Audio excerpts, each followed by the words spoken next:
Peros. Un momento de compartir, aprender y disfrutar. Espera lo inesperado con la licenciada Susana Rasinski.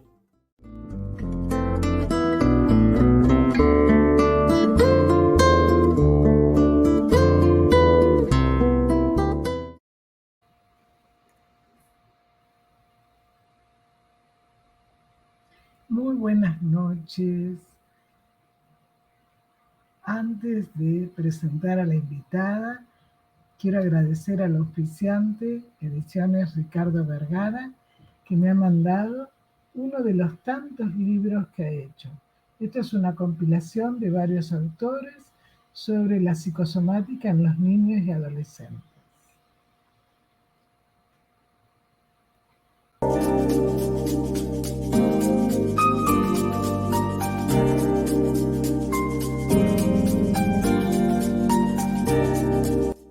Ricardo Vergara Ediciones. Editamos y distribuimos su libro en 20 días hábiles. Composición, armado de originales, correcciones necesarias, impresión en papel de máxima calidad, tapas a color plastificadas con solapas y señaladores. Presupuestos en el día. Envíos al interior del país. WhatsApp 11 62 31 27 60. Instagram @Ric de Colegiales. Ricardo Vergara, editor, Buenos Aires, Argentina.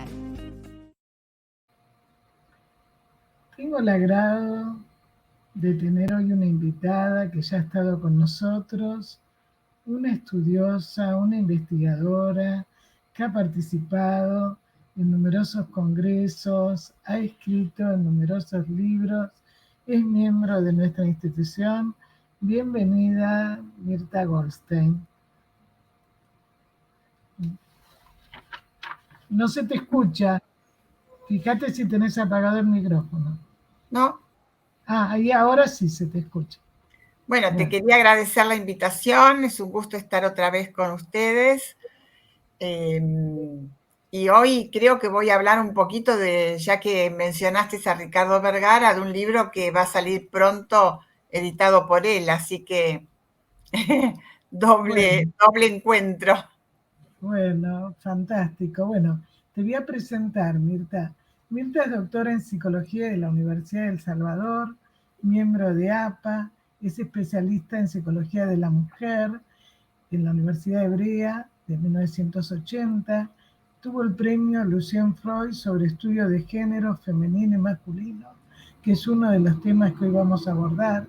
El premio también Maximiliano Versus sobre fracticidio, el premio Luis Stonir en APA, los fenómenos y forclusivos, docente en los hospitales y en APA, en la Universidad de Belgrano, en CAES, representante de COWAI, vicepresidenta y secretaria científica de APA, directora de la publicación La Época de APA, supervisora en varias instituciones. Bueno, tiene varios libros. Bueno, recién nos dio el anticipo de un libro, pero ella siempre es muy estudiosa, como digo, pero aparte también es muy generosa. Porque realmente es así. Bueno, hoy el tema que nos convoca es un poco, ¿hay guerra entre los sexos? ¿Qué diferencia hay entre sexos y género si lo hay? Te vamos a escuchar, vos sabés que la audiencia te puede hacer preguntas, hay gente que es colega y hay gente que no, pero bueno, acá estamos, en un momento muy especial, ¿no? Esto de los sexos, a ver quién tiene más el poder. Bueno, yo creo que el tema de la sexualidad y de los sexos y de los géneros y de la sexuación es un tema muy actual, no porque sea nuevo, porque, bueno, diferentes formas de sexualidad hubo siempre. Hoy están visibilizadas y están también incluidas dentro de la organización social, dado que muchas veces, o durante muchas décadas y muchos, a veces cientos de años, fueron excluidas, fueron maltratadas, fueron humilladas, las sexualidades que nosotros conocemos con las siglas LTGBQ, o sea, todo lo que tiene que ver con el transgénero, la bisexualidad, la homosexualidad y algo que hoy se conoce como queer, como raro, que son aquellas personas que pueden transitar por distintos objetos sexuales, por distintos objetos de deseo. Pero yo hoy quería centrarme, bueno, mi libro trata de transgénero, yo llamo polisexualidades a todas estas modalidades sexuales, pero hoy quería centrarme en algo mucho más social, porque me parecía que en la radio, que llegamos a mucha gente, era interesante ver a qué se llama masculinidades y feminidades actuales. En realidad se habla más de masculinidades actuales. Pero ¿por qué me gustó el título de Hay guerra entre los sexos? Como pregunta, no como una afirmación. Últimamente estamos muy acostumbrados, lamentablemente, a usar la palabra guerra. Durante 2 años hablamos de guerra contra el virus, hoy hablamos de la guerra en Ucrania. Ninguna de estas dos situaciones son en verdad una guerra en sentido estricto, porque bueno, el virus se lo aplaca o estamos tratando de aplacarlo con distanciamiento social, con vacunas. Ucrania fue invadida, no es que entró contentamente y decididamente a una guerra. Quiere decir que hay mucho podríamos decir, de relato en esto que llamamos guerra. Y lo mismo con la guerra entre los sexos. Para lo cual tengo que empezar a hacer una especie de raconto, de historia un poquito, de los feminismos. Y los feminismos lograron muchísimas cosas. Y realmente hicieron una lucha meritoria. Porque, como dije, dieron lugar a muchos derechos llamados derechos humanos, que son derechos sexuales. Pero los feminismos se fueron radicalizando, fueron extremando su discurso. Y todo discurso extremista, de alguna manera, se opone a alguien, a un enemigo, y entra en una guerra. Es que cuando toma lo distinto como enemigo, y el peligro está, como vos bien decís, en el fanatismo y en la humillación del otro. Uh-huh. O sea, donde Así se proyecta lo que muchas veces la mujer se sintió, ¿no? Lo proyecta en el otro. Claro. Bueno, podríamos decir que así como las mujeres durante mucho tiempo sintieron que soportaban una guerra de sexos, hay discursos muy extremistas que ponen al varón, de manera general, como si no hubiera diferencias entre los varones, en estado de guerra. Y para comenzar quiero compartir con una frase, que así comienza mi libro, con una frase de Virginia Woolf, que para mí es inspiradora. La dijo en 1928, cuando fue invitada a dar una conferencia sobre la mujer y la literatura, o lo femenino y la literatura. Y entonces escribió un discurso que está publicado con el título de Una habitación propia, y que dice: cuando un tema se presta mucho a controversia y cualquier cuestión relativa a los sexos es de este tipo, uno no puede esperar decir la verdad. Entonces, por supuesto que ella estaba en contra de ser invitada a poner al sexo en el centro de la literatura, ¿no? Como si ella pudiera hablar del sexo mujer de alguna manera también enfrentada a la literatura, cuando podríamos decir que el acto de escribir no tiene sexo, ¿no? Es un acto creativo. Bueno, estas palabras fueron dichas por Virginia Woolf en 1928, es decir, que expresan un feminismo que nació entre dos guerras y anticipan de alguna manera algo que Lacan dice de que no hay una verdad, siempre hay una semiverdad. Con lo cual, cuando las mujeres dicen su verdad, también tenemos que escuchar las otras campanas, las verdades de las otras sexuaciones y sexualidades. Perdón, que Sí, eso es lo que nosotros remarcamos, que es tener en cuenta al otro como otro, claro. como otro ser, como otro humano, ¿no? Porque Ujú, si no, caemos justamente en no tener en cuenta al otro. En el programa anterior hablamos sobre Margarita mm, Duras, ¿no? Que también en los años en que escribió, que se enfrentó, ¿no? También políticamente y en muchas cosas. Hay muchas mujeres, pero es como cuando se recordó estos días Malvinas, ¿no? Las ujú. mujeres que estuvieron, costó mucho que se recordara. El tema es cuando se pasa, digamos, lo que uno criticó, termina esa violencia que sintió, termina poniendo la misma violencia en todos los hombres. Así es. Eso se llama volver activo lo pasivo. Lo que se sufre Exactamente. pasivamente se vuelve activo en relación a otro. Que eso nosotros lo hablamos, perdón, pero que vos lo describís muy bien, con respecto a la violencia y los afectos, cómo esto influye en las identificaciones sexuales. Bueno, esto da para otra, Sí, otra reunión porque nos lleva a muchas cuestiones teóricas, pero que las cuestiones teóricas las tenemos que aplicar en la vida cotidiana, ¿no?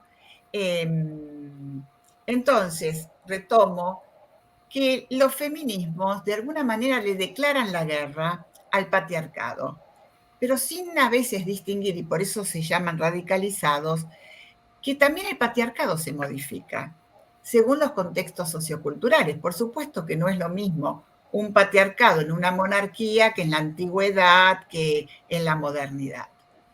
¿Por qué? Porque al lado o concomitantemente o dentro del sistema patriarcal van ocurriendo hechos de progreso, también de involución, pero también de liberación.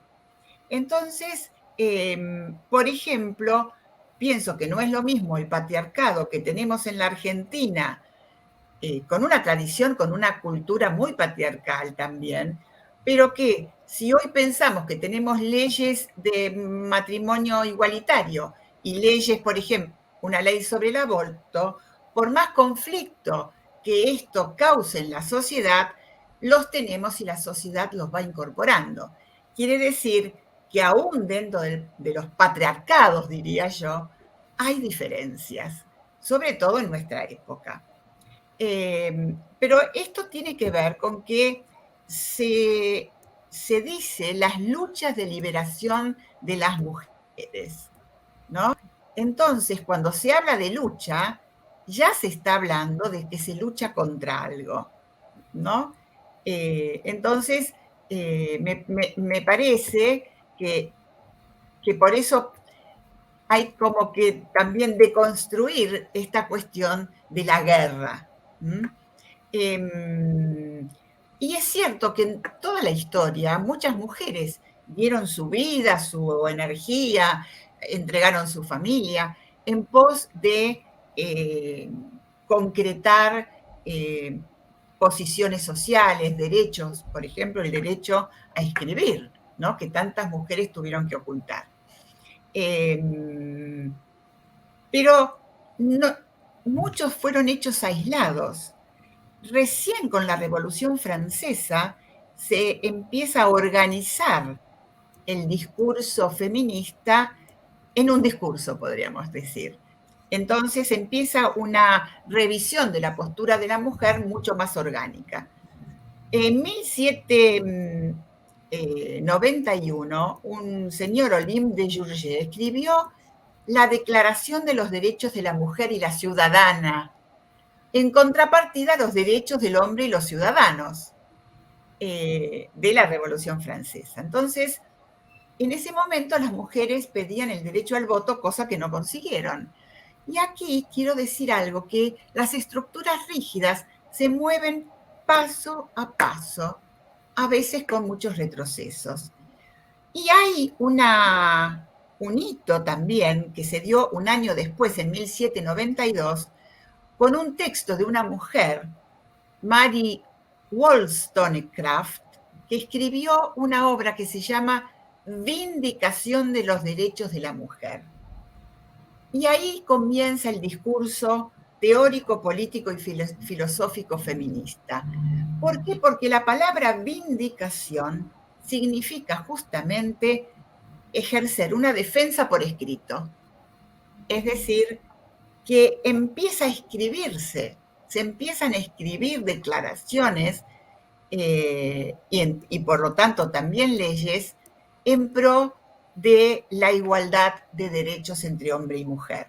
Pero acá nos encontramos con otra paradoja. Cuando decimos derechos del hombre y de la mujer, ya estamos nuevamente entrando en un binarismo, cosa que los feminismos también reclaman y rechazan.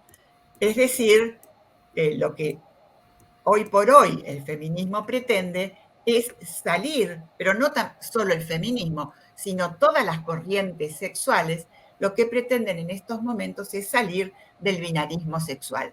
Pero estamos sujetos al lenguaje, y el lenguaje nos traiciona y nos engaña. Entonces, para hablar de los derechos de igualdad, tenemos que recurrir al binarismo hombre-mujer.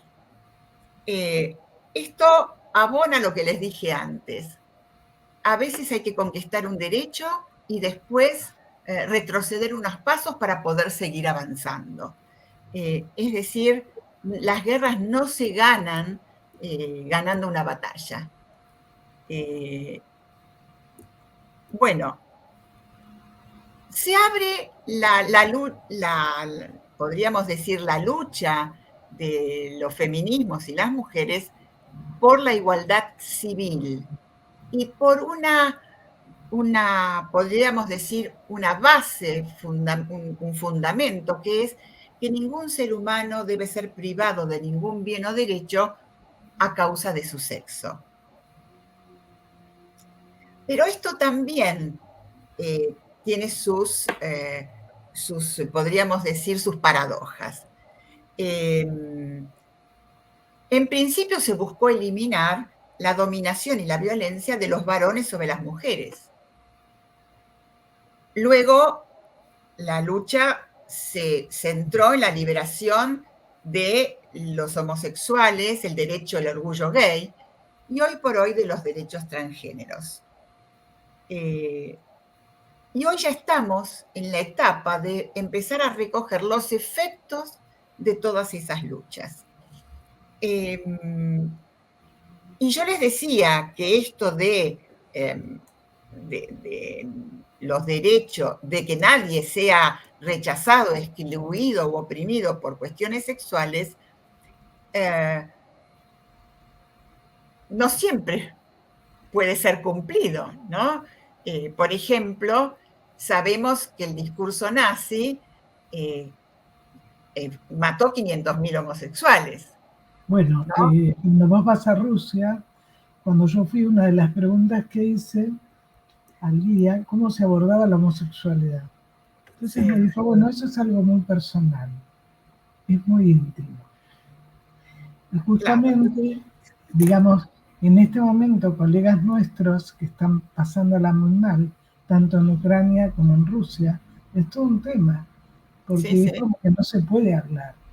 No hablemos ya incluso que en algunos países directamente los matan, ¿no? Claro, y sí. Bueno, por eso las sociedades mucho más conservadoras y teocráticas recurren a estos recursos extremos, que es la eliminación del otro, digamos, para mantener un dogma, un discurso cerrado, y yo cada vez que digo la palabra cerrado, digo también la palabra errado. Todo lo cerrado es errado. Totalmente de acuerdo. Así que bueno, pero recuerden que yo empecé esta charla diciendo que iba a hablar de las masculinidades actuales, porque es también uno de los últimos temas que están sobre el tapete social, ¿no? Sobre la mesa del discurso social. Y les decía que los feminismos tienen también como efecto, cuando se radicalizan, que surjan movimientos de hombres. Y hoy tenemos dos tipos de los que se llaman men's movements, que algunos grupos luchan por masculinidades no patriarcales y no binarias, y entonces se muestra todo lo que el hombre hoy logra en el sentido de roles y funciones, por ejemplo, en el hogar y con respecto a la crianza de los hijos, pero también están los otros grupos, digamos, de varones que luchan, y esto es lo paradojal también, que luchan por la equidad de género ante el avance feminista. Y ustedes se preguntarán cómo puede ser que haya hombres en el mundo que pidan equidad de género. Es que tenemos que empezar a evaluar y a pensar y a reflexionar sobre las consecuencias del feminismo. No del feminismo, sino de los discursos radicales feministas que penetran en todas las áreas del conocimiento y de la gestión pública. Claro, vos sabés que va a haber un programa, perdón, que se va a tratar, porque no hay leyes de protección al hombre. Ha estado con nosotros gente de la Corte Suprema y de lo que es también el Ministerio Público que van a estar, porque el tema es también que faltan leyes de protección al anciano y al hombre. Y esto viene justamente a lo que vos decías, ¿no? Claro. Cómo ellos quieren, de alguna manera, la protección, que ha pasado con madres que no dejan ver a los padres a los hijos, ¿no? Justamente de eso iba a mencionar, esto que acabas de decir. Ahora, bueno, hay muchos casos, y nosotros tenemos muchos pacientes, que por años no pueden ver a sus hijos, no pueden ejercer el derecho a la paternidad porque una mujer hace una denuncia. ¿Y qué pasaba? Antes los jueces, mientras una mujer hiciera una denuncia, ya se tomaba como verdad absoluta y se condenaba al varón. Hoy, después de muchos casos, digamos, muy arbitrarios, y de esta lucha también de muchos padres, no solo varones, sino varones padres, que empezaron a reclamar el derecho a la paternidad y a no ser humillados frente a sus hijos. Entonces, por eso les decía que cuando el discurso feminista radical entra dentro de la academia, dentro de las cátedras, dentro de la justicia, dentro de la antropología, dentro de la sociología, muchas veces genera efectos contraproducentes y paradojales. Entonces, hoy tenemos movimientos de varones y de padres que luchan por la equidad. Y voy a dar, por ejemplo, otro ejemplo.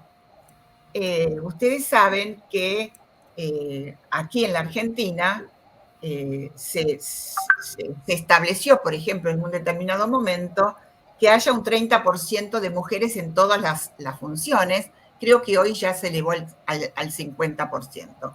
Y esto también independientemente de las capacidades de las mujeres. Es decir, así como antes se daba trabajo a los hombres, muchas veces por sobre las mujeres, muchas veces desconociendo la capacidad de las mujeres, hoy este 50%, este porcentaje, no solo le quita trabajo a los hombres, sino que tampoco tiene muchas veces en cuenta el currículum, ¿no? Entonces, ¿por qué hay que llenar puestos por un rasgo sexual? Entonces, lo que yo quería mostrarles es que todo discurso radical es perjudicial. Es por eso que hoy también están surgiendo feminismos con otras concepciones, con otra concepción de la libertad, con otra concepción de la inclusión, con otra concepción de la equidad. ¿Por qué? Cuando se partía de la igualdad, del término igualdad, ¿no? La igualdad no existe, es arbitraria. Ahora, si hablamos de equidad, ya las cosas cambian, las cosas pueden ser posibles, porque entonces hay muchos más factores que entran a jugar y que se pueden sopesar. Es decir, que también el discurso cerrado y por lo tanto errado de la igualdad, que todos somos iguales, no es verdadero tampoco. Entonces, una de las cosas que esto trae aparejado es que también las mujeres tenemos que defender la paternidad, porque cuando criamos a nuestros niños, la paternidad no es una persona, es una función. Entonces tenemos que Es fundamental para evitar patologías y cómo influye en las identificaciones sexuales, ¿no? Claro, Porque claro. cuando la mujer no tiene incorporado al hombre, no es solamente el hombre físico, en su psiquismo, ¿no? Cómo de alguna manera no permite la separación de su hijo y cómo esto influye en la sexualidad, entre otras Posterior, cosas. claro, del niño. Así es. En la salida sexual que va a darse en la adolescencia o en la juventud. Sí, me parece esto es muy importante, por eso me parece importante que, y esto lo trabajo bastante en el libro, y es que nosotros, por ejemplo, hay un discurso de la caída del padre en la cultura, pero si estamos todo el tiempo atacando al patriarcado sin discriminar qué pasa en cada situación y en cada caso, estamos atacando al padre como función. Entonces, lo que me interesaba señalar, repito porque me parece importante, es que tenemos que hacernos cargo también como género. Las mujeres somos un género, como los varones son un género más, somos un género más. Tenemos que hacernos responsables de lo que declaramos públicamente, ¿no? Sobre todo, como vos bien dijiste, cuando fanatizamos un discurso, yo lo llamo el fascismo sexual, ¿no? Claro, porque aparte, no solamente públicamente, cuando una madre descalifica a la pareja, al hombre, al papá del nene, no se da cuenta que ese varón, para poder conservar el afecto de la mamá, a veces tiene que distorsionar lo que él quería, porque parecerse al papá va a ser condenado por la madre o viceversa, ¿no? La madre o el padre cuando descalifica a la mujer. Es decir, es muy importante que separe, ¿no? La madre y el padre lo que ella procesó o él procesó de lo que el niño puede sentir por su padre, ¿no? Y todo esto, cómo funciona a nivel inconsciente después para determinar qué es lo femenino, qué es lo masculino, ¿no? Que es otro tema que vos trabajás en el libro. Sí, voy a tratar de ir llegando de a poco. No, quería como seguir un poquito más con este tema porque cuando se habla de violencia familiar, por ejemplo, se da por supuesto de que es del hombre contra la mujer. Y lo que yo trato de explicar o de desarrollar es que la violencia se da intra e intergéneros. Por ejemplo, parejas lésbicas donde hay violencia o intergéneros. Puede haber violencia entre un travesti y un transexual. Digo, la violencia no es propiedad de un sexo o de un género, sino que es Exactamente. estructural a la conformación societaria, ¿no? Entonces, una de las cosas que tenemos también que deconstruir, si bien obviamente que la mayor parte de los casos son de hombres que pegan a las mujeres, también tenemos que pensar que entre todos los géneros puede haber violencia, puede no haberla, pero también sí puede haberla.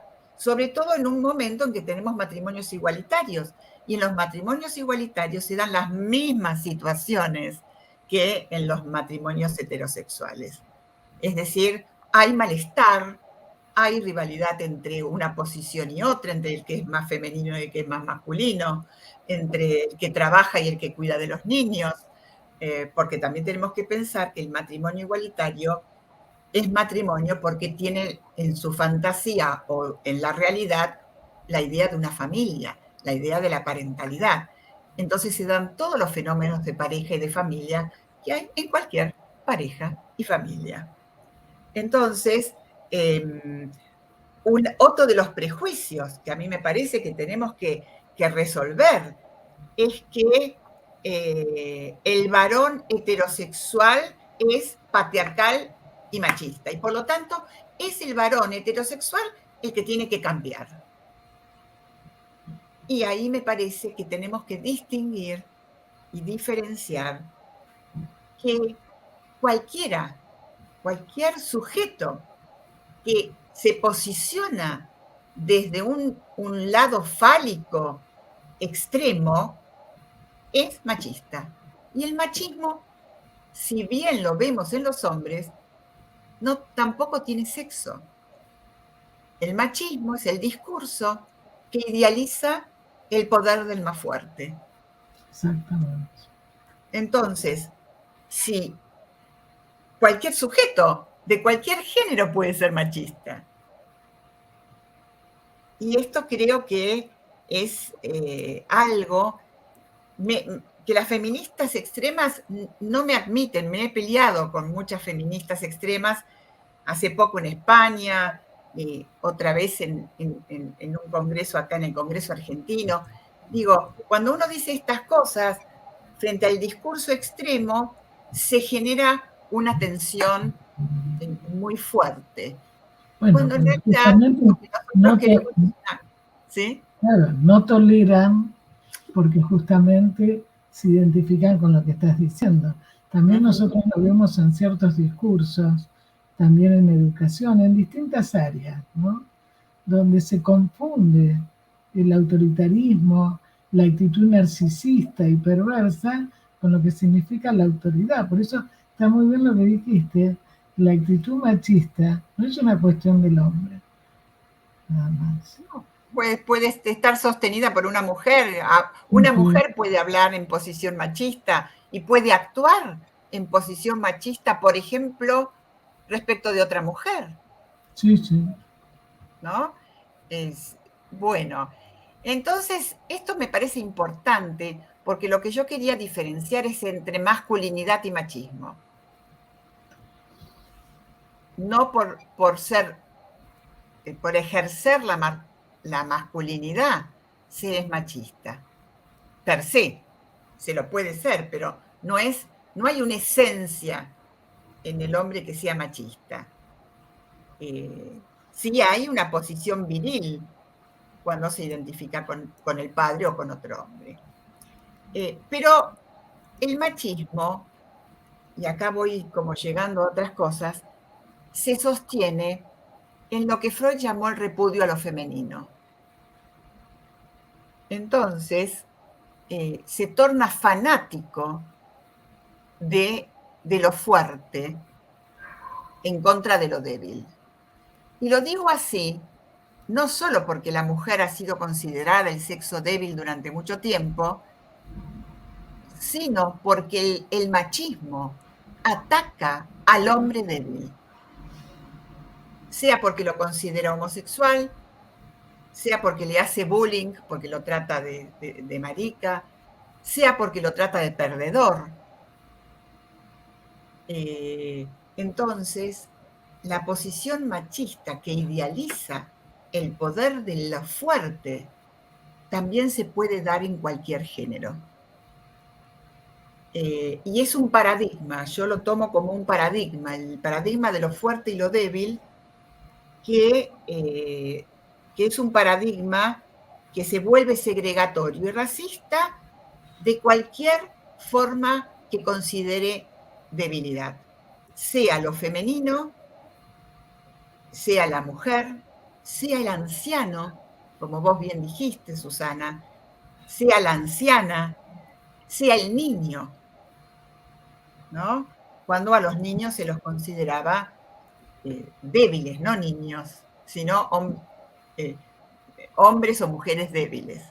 Cuando hay más vulnerabilidad, aparece el abuso de poder, ¿no? Claro. Entonces, bueno, cuando se castigaba y pegaba a los niños, cuando no se los consideraba niños y se los hacía trabajar sin pagarles, por ejemplo. Es decir, cuando se le ponía precio a los esclavos, según la fortaleza física, ¿no? No valía lo mismo un niño, una anciana, que un hombre joven y fuerte.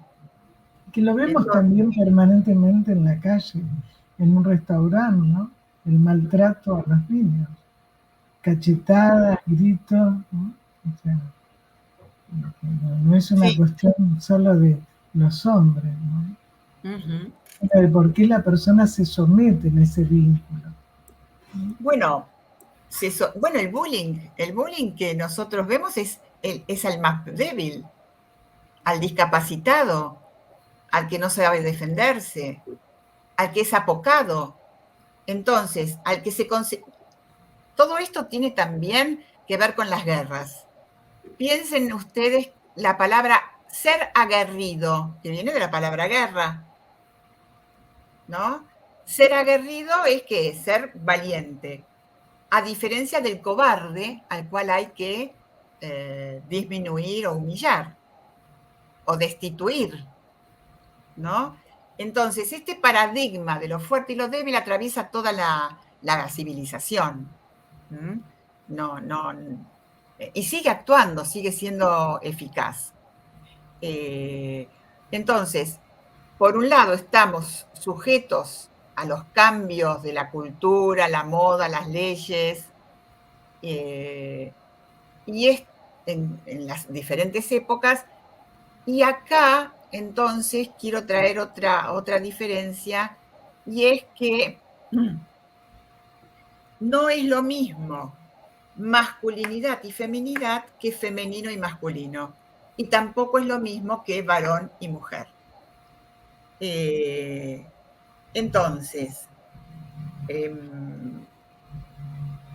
cuando el varón o cualquier sujeto machista va en contra del que se considera aguerrido y valiente, va en contra del cobarde, débil, entonces estamos en la homofobia, la feminifobia, la misoginia, el abuso sexual, y algo que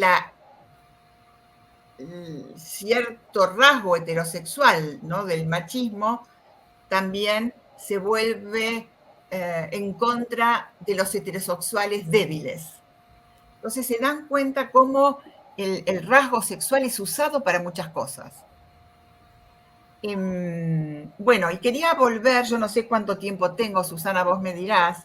Sí, no, tenés todavía, si querés, 8 minutos, 9 minutos, más o menos. Bueno, en todo caso, quería decirles algunas cosas más respecto de este paradigma de lo fuerte y lo débil. Por ejemplo, en los concursos de quién toma más cerveza. ¿Quién es el más fuerte? El que se toma más cerveza.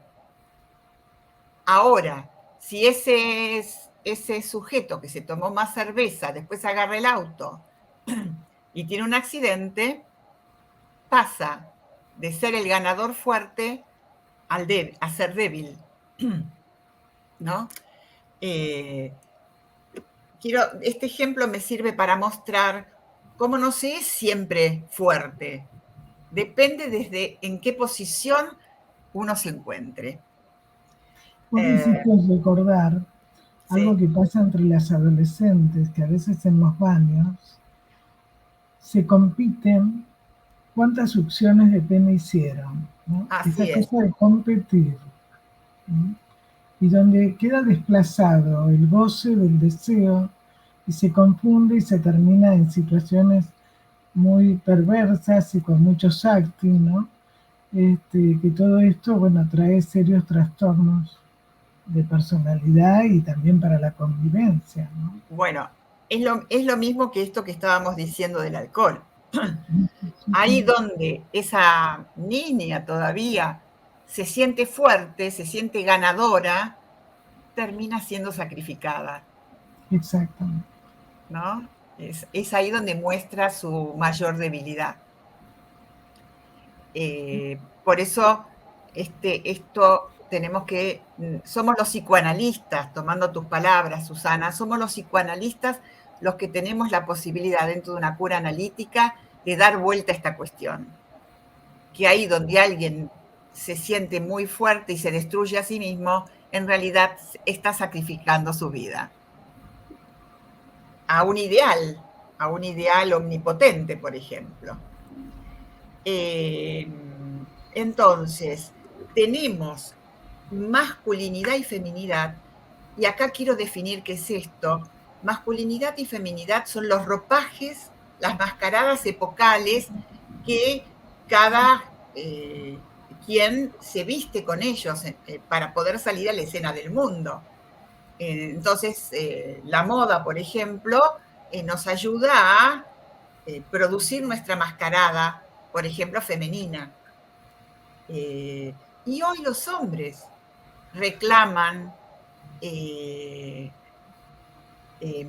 derecho, por ejemplo, los metrosexuales, el derecho a tomar para sí todo lo que la mujer usa para producirse, para producir su mascarada femenina. Pero el metrosexual lo quiere para producir su mascarada masculina. Este es un aspecto imaginario de la sexualidad. ¿Cuáles son los otros aspectos? Bueno, masculino y femenino tienen que ver con modos de gozar la sexualidad.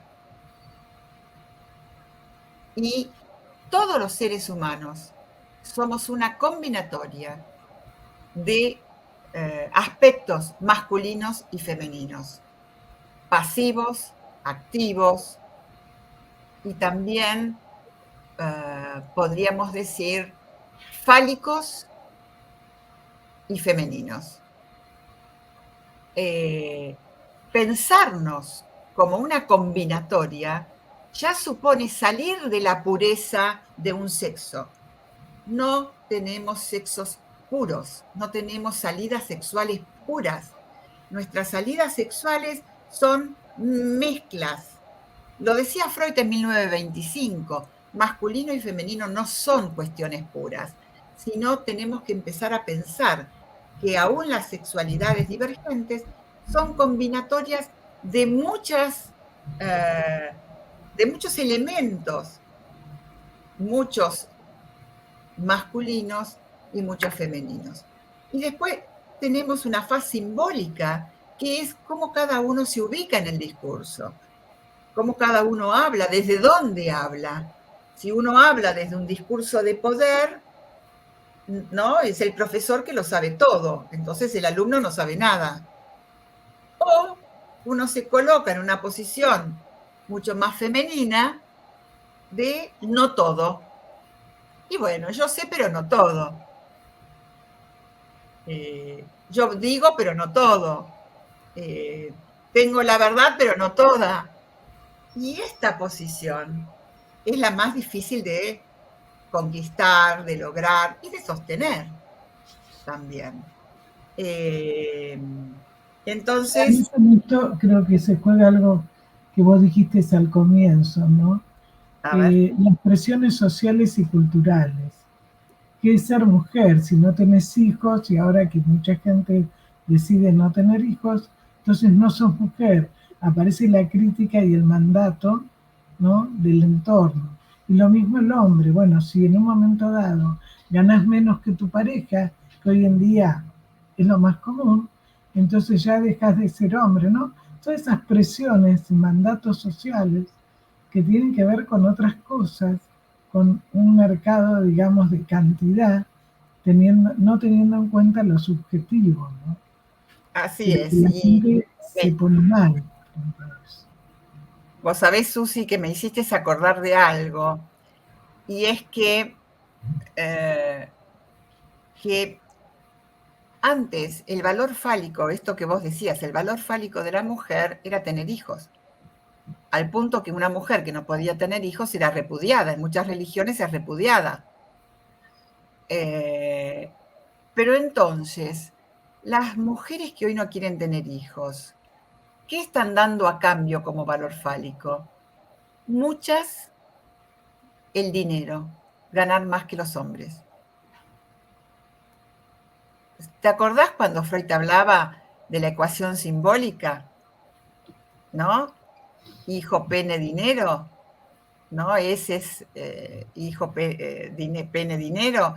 Bueno, esos elementos eh, son intercambiables. Entonces, cuando una mujer no quiere tener hijos, compensa eso con una profesión exitosa. Y es cierto que todos necesitamos algo de qué agarrarnos, porque este valor fálico es también un palenque donde agarrarse, ¿no? Muchas veces. ¿Por qué? Porque todos luchamos contra la pérdida del deseo. Vos hablaste del deseo.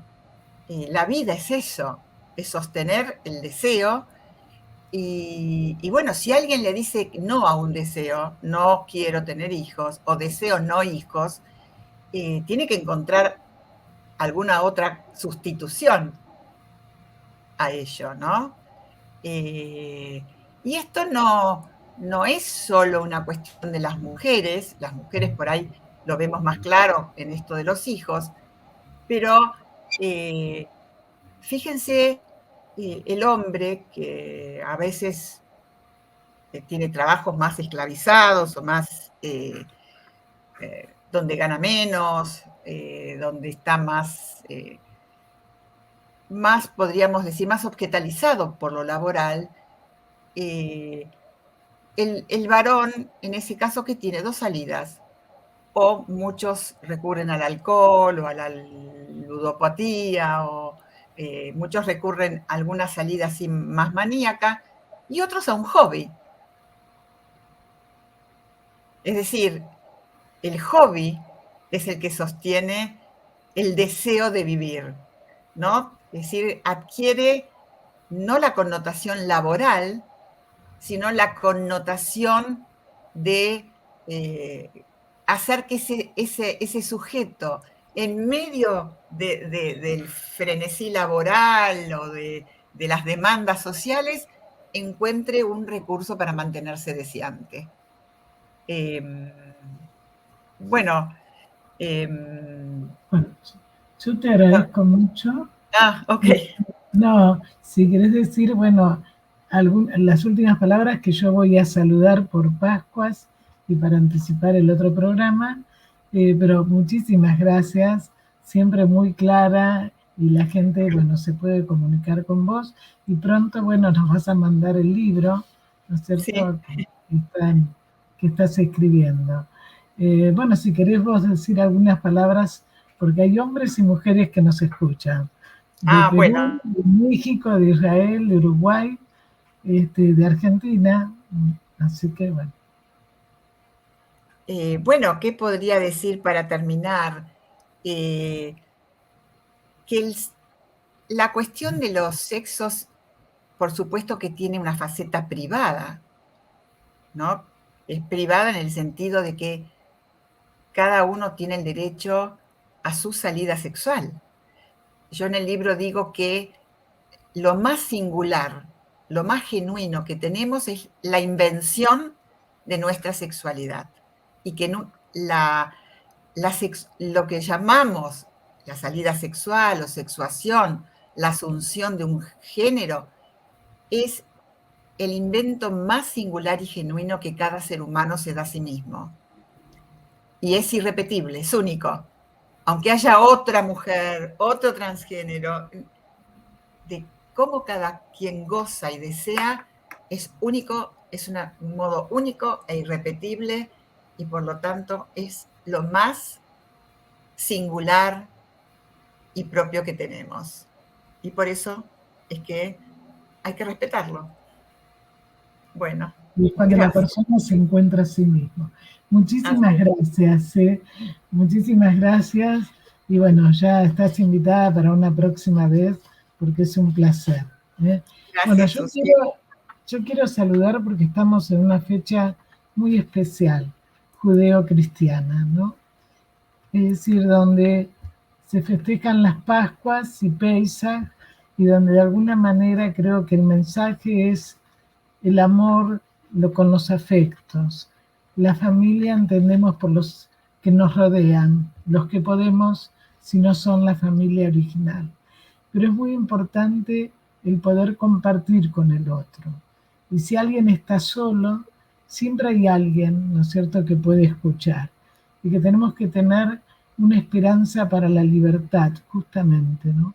Esto que vos acabás de decir, cuando la persona en su intimidad se encuentra. Y también es importante que en estas fechas, tanto católicas como judías, creo que lo importante, ¿no?, es poder estar con el otro y poder permitirse la libertad interior, la subjetividad, ¿no? Esto que es singular. Así que Chag Sameach a la colectividad, que nosotros lo festejamos, y felices Pascuas, ¿no es cierto?, a los otros.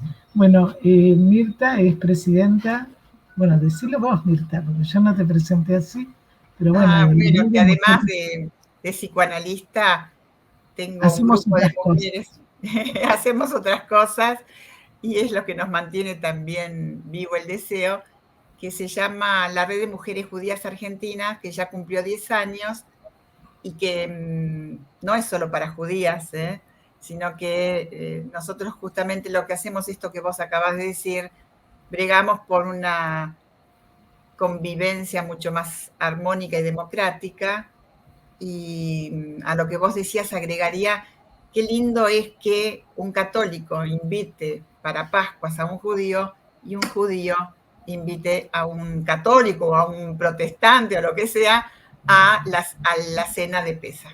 Bueno, así lo hago yo. Siempre lo hago así. Sí, para que participen y conozcan.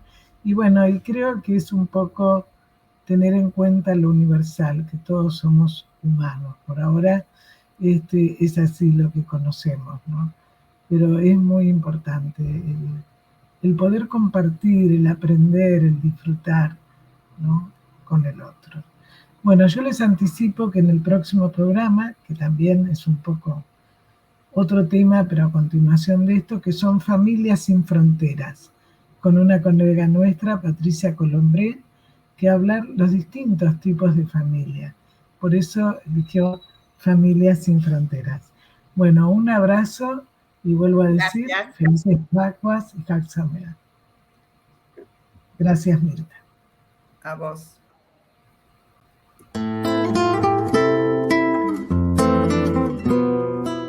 Sin peros.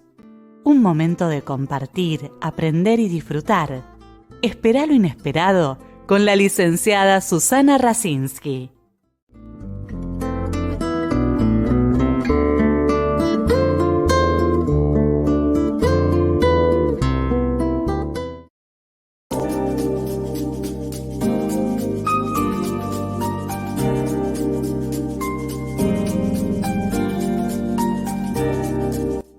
Ricardo Vergara Ediciones. Editamos y distribuimos su libro en 20 días hábiles. Composición, armado de originales, correcciones necesarias, impresión en papel de máxima calidad, tapas a color plastificadas con solapas y señaladores. Presupuestos en el día. Envíos al interior del país. WhatsApp 11 62 31 27 60. Instagram @Ric de Colegiales. Ricardo Vergara, editor, Buenos Aires, Argentina. La propuesta Radio Streaming, otoño 2022, cambia cambian las hojas, pero nunca cambian las raíces. La propuesta Radio Streaming, otoño 2022. Cambia tus hojas, pero nunca cambies tus raíces.